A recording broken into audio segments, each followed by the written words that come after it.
Hello, everyone. Welcome back to Station 07.1 Podfix. I'm your host, Rin, and this is the final chapter of You're on Your Own, Kid by CastleintheAir1989. This is Chapter 12. There's just one who could make me stay. And we have no warnings for this chapter. The next day, Ch12 walked into Eldora Middle School, hero uniform on and mouth set in a grim line. Behind him followed Ch12 and other members of the Masutafu police force. He strode forward, eyes straight ahead, ignoring the stares from students and faculty alike.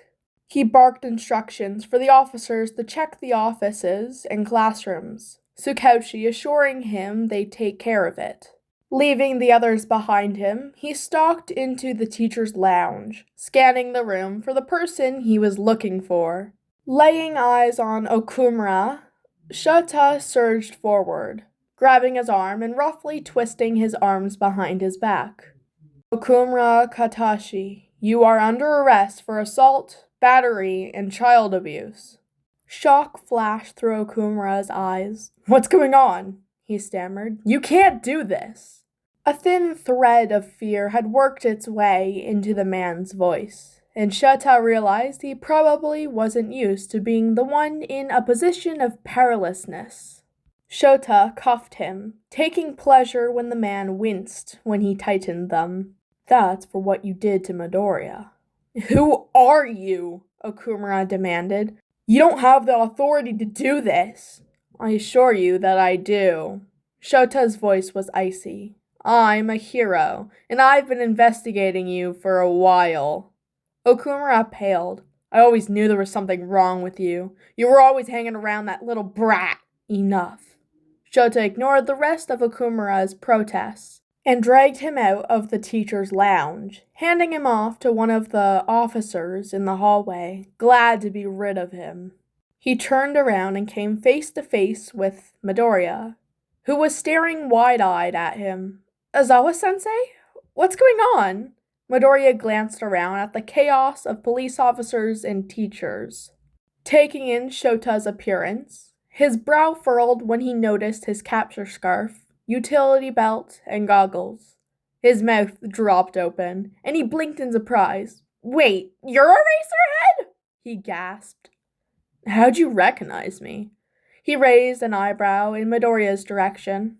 He knew that Midoriya had heard of him, but there was very little public information about him available, and his hero costume wasn't terribly distinctive. So he wouldn't have been surprised if the kid hadn't known what to make of his strange getup. It was unusual for him to be recognized. Even some pros didn't know him.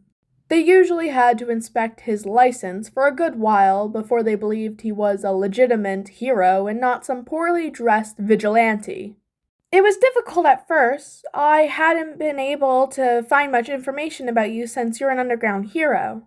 You never give interviews and don't have any officially licensed merchandise, but I've seen some clips from security footage and documentaries about underground heroes.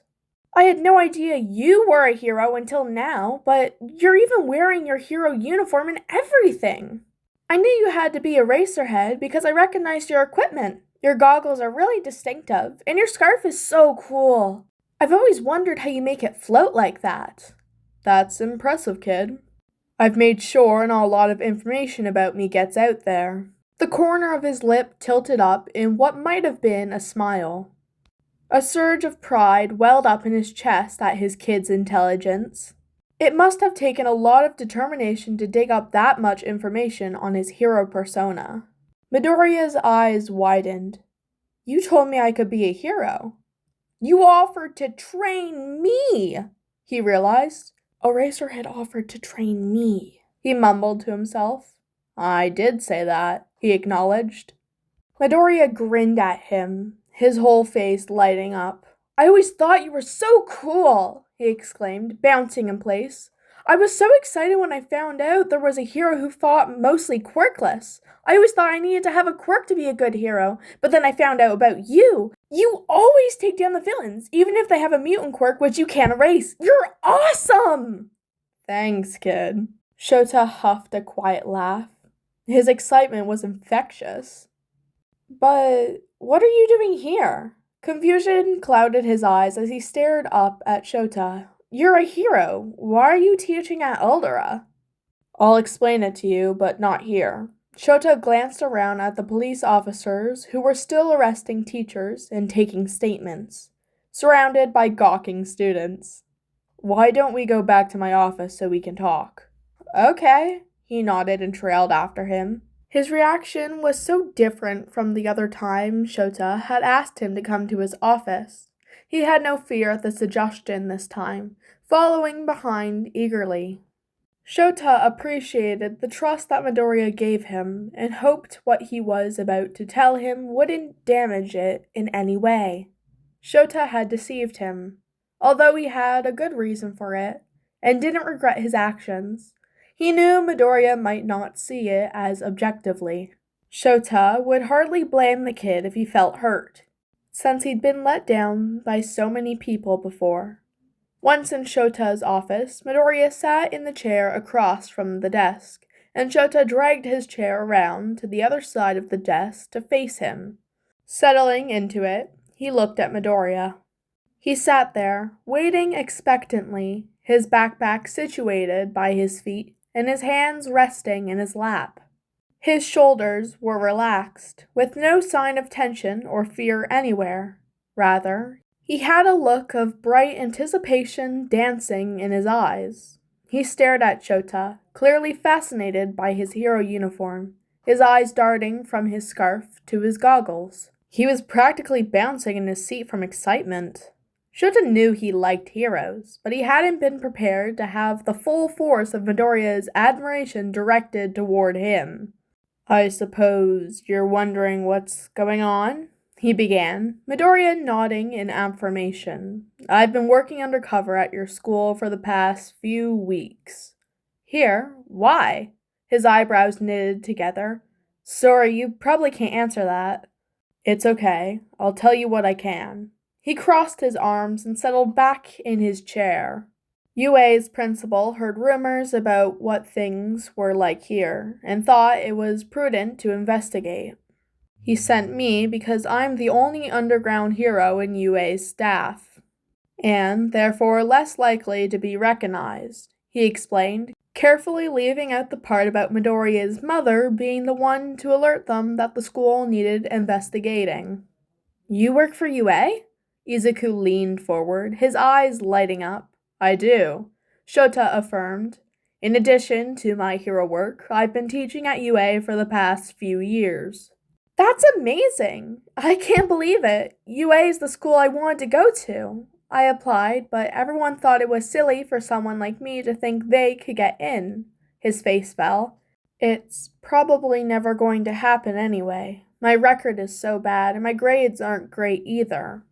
You know as well as I do that nothing your file says is true. He scanned the boy's face.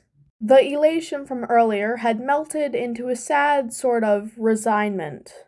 I can assure you that your record will be overlooked, and that you'll be given a fair shot at admission. I promise that I'll make sure you're given the consideration you deserve at whatever school you wish to apply to, whether that be UA or somewhere else. There was no way Nezu would allow such blatant discrimination to prevent Midoriya from attending whatever high school he set his mind to. Though, Ch12 had a feeling both Midoriya's and Nezu's inclination leaned towards UA. You really mean it? It seems like a lot of trouble to go through, just for me. He waved his hand. I mean, all of this is so much. You don't have to do anything more. I'm sure there's a lot more important things you could have been doing than spending your time here. He still didn't believe he deserved it. Midoriya. Ch12's eye caught his. This is important. You are important. You don't have to do anything to earn basic decency. Your teachers made you think you were worth less because you didn't have a quirk. but they were wrong. It does not make you lesser. Are you sure? He stared at him with wide, watery eyes. I don't want to cause you trouble, and you've already done more than any teacher ever has, I'm sure. Ch12 leaned forward and placed his hand over Midoriya's. I meant every word of it. You're worth it. Blinking rapidly, he swiped at his eyes. Thank you. It's more than you needed to do, Sensei. Thank you! That's not necessary. You don't need to thank me for doing my job. I just want you to be safe. He gave Midoriya's hand a gentle squeeze before he drew away. Your teachers won't be able to hurt you anymore. Silent tears rolled down his face. He's really gone? He whispered. Okumura-sensei won't be coming back? He nodded. He's really gone. His teaching license will be revoked and he's facing prison time. You never should have been hurt by him in the first place. You really are the best hero, he mumbled tearfully. Thanks, kid. Ch12 ducked his head into his capture scarf, unused to receiving such praise. As an underground hero, he was accustomed to being a relatively unknown figure in the public eye. He liked it that way. He preferred to work without the media's interference, even if that meant going without fans, or merchandise, or interviews, or whatever it was that the Limelight heroes got up to. But a small part of himself had to admit that Midoriya's appreciation felt nice. His words made a strange sort of warmth bloom in his chest. After a beat, Midoriya spoke. Is Mom going to find out? He asked, twisting his hands nervously in his lap. About, well, all of this? Yes. Ch12 glanced over at him. He felt a brief pinprick of guilt thinking about how deeply she was already involved, and how he'd hidden this involvement from both of them. It was the rational choice, of course, but he couldn't help feeling like he'd almost betrayed them in some sort of way. I'm afraid we're going to have to tell her what happened today. Oh, he sagged in his seat, shoulders slumping. He began. Would you help me explain everything? To Mom? I don't know how I'll tell her all of this. Of course, he agreed. I'll go with you to tell her. Is she home right now?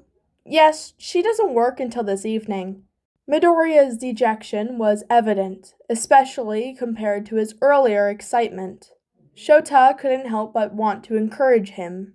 You know, he began, you don't have anything to be ashamed of. None of this is your fault. I just feel like I should have done better. If I really wanted to be a hero someday, shouldn't I have been able to handle it? Shouldn't I have been stronger?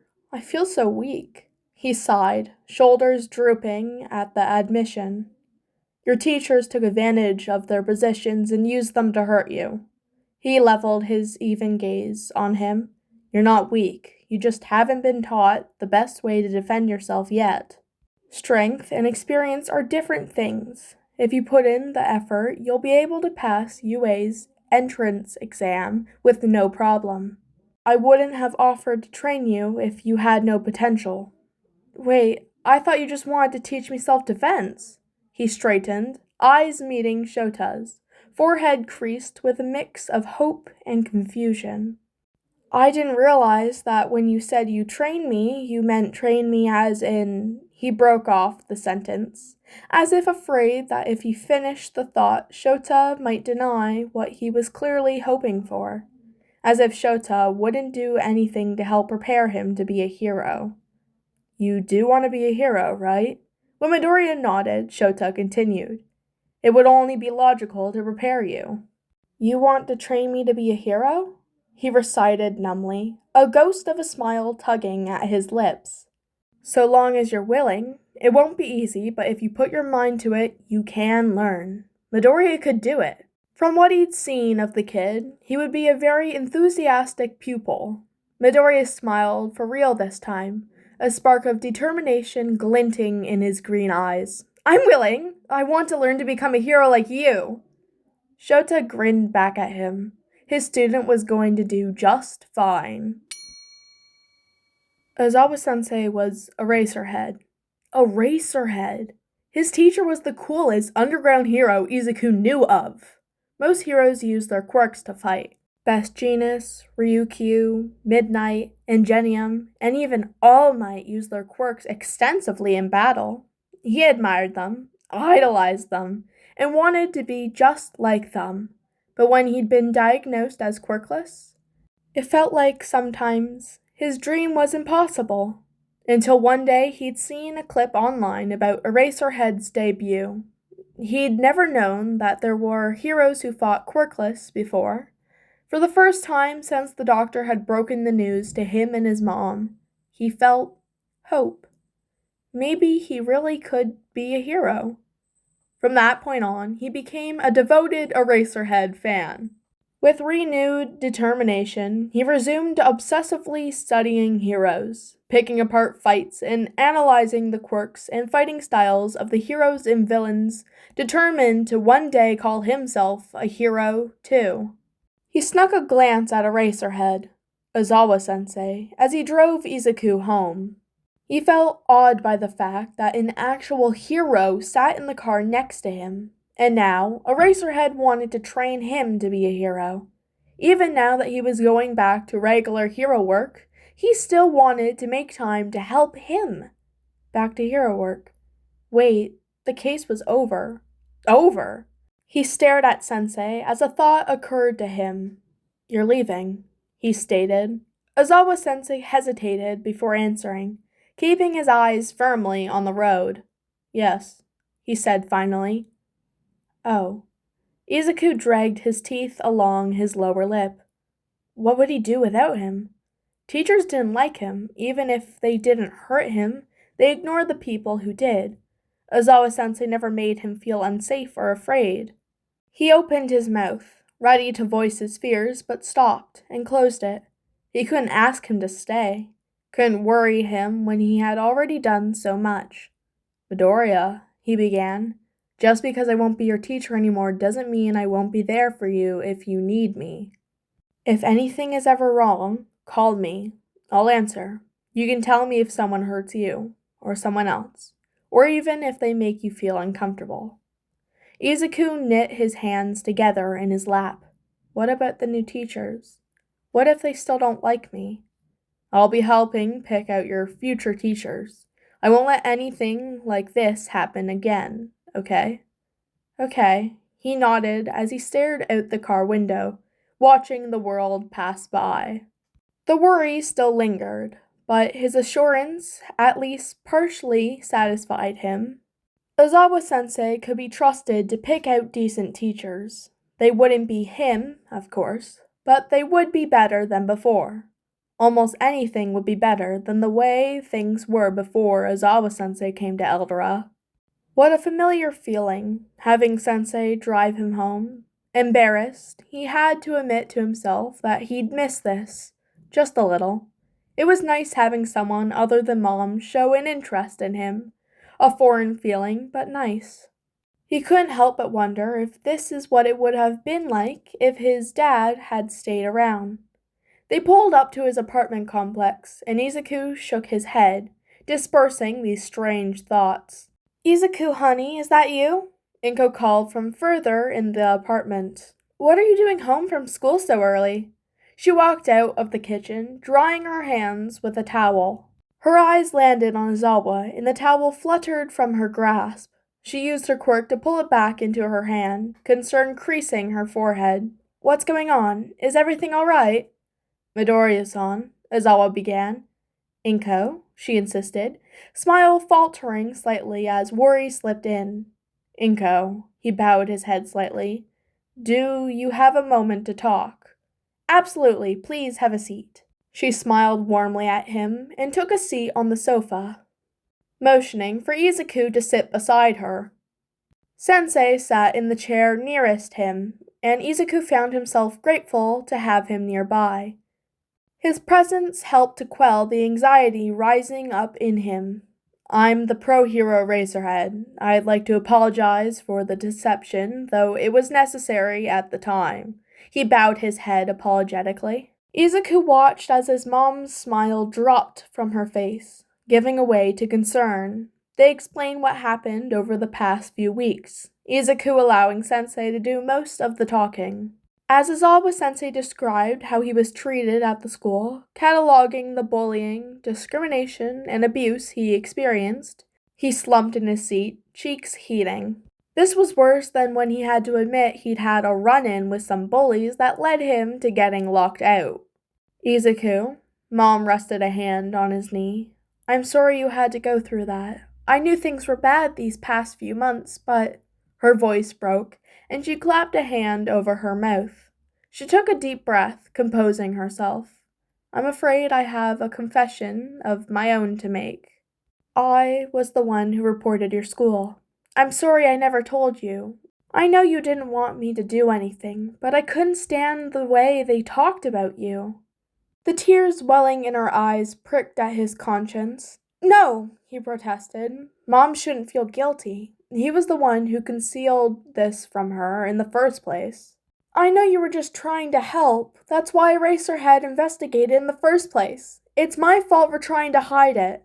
I didn't want anyone to know. And you're so busy, I didn't want to worry you.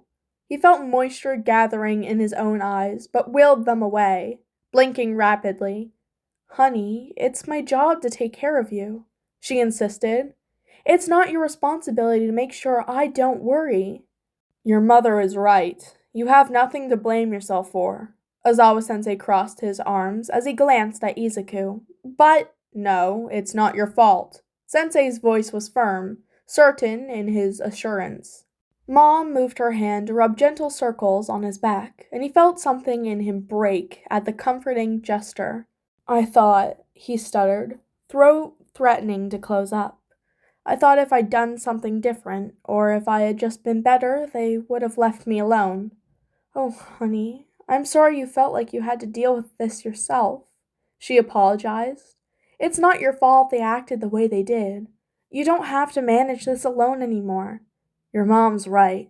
Ozawa-sensei leaned forward, elbows resting on his knees, his eyes meeting Izuku's. We want to help you.